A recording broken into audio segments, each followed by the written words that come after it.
संकल्प बल।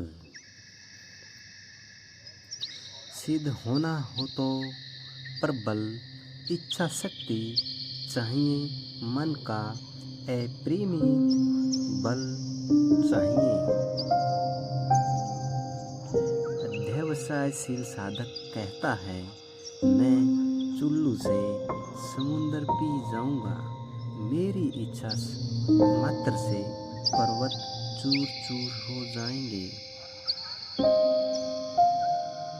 इस प्रकार का दृढ़ संकल्प लेकर कठोर साधना करो तो तुम ध्येय को अवश्य प्राप्त होंगे।